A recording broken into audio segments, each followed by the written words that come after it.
Hello and hi, welcome to Yedidia Shofet.net, and welcome to week number 20 in Halacha of the week. Now this question, which was addressed to the chief rabbi, is a question that may apply in the wintertime. And that is, Rabbi, what happens by a blackout?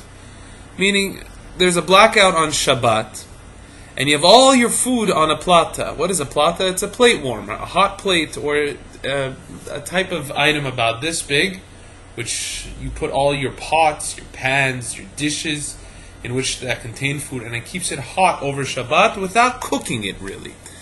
So those type of items, let's say there's a blackout, and we all know we don't cook during Shabbat. We don't cook any foods on Shabbat.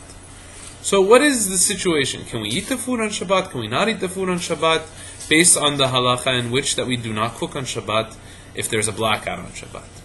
So the rabbi comes back and answers that, first of all, if there's a blackout on Shabbat, don't worry about definitely your fridge.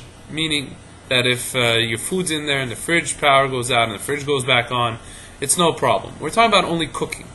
So let's say you have all your pots, your pans, whatever it is on top of your hot plate. And we know that normally by the time it gets on the hot plate, you already cooked your food before Shabbat. So it's already cooked. Whatever items that are on the hot plate are usually cooked, or most of the way cooked. And now that it's on the hot plate, it's on that plata, as they call it in Hebrew.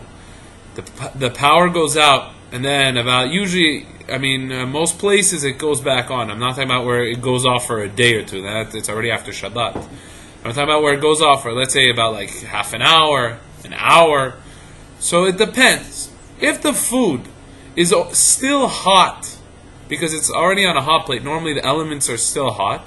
So if the food is still hot, no problem. It can still stay on the hot plate, it's no problem at all.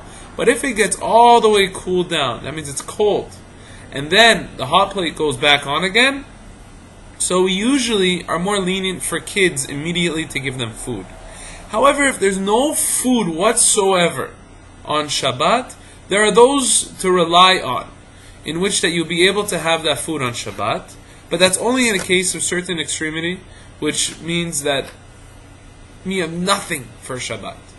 But in a case in which you have something else, you should try to have that other foods and keep this for after Shabbat, because we don't usually like to go after things which was prepared or cooked on Shabbat, even if it's through a plata, which is a hot plate or a warmer.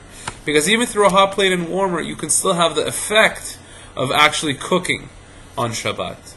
And the whole idea in which the chief rabbi is saying over here is that, in short, you should make sure, if the food is still hot and it's on the plata, on that hot plate during this blackout, no problem. But if it's an extended period of time and it goes cold, you shouldn't eat it, rather just for the kids. But if you have absolutely nothing else, because the food was already cooked, and you have those to rely on, you would be able, in order to have the food on Shabbat. Have a beautiful day, and have a beautiful week. I'll see you tomorrow.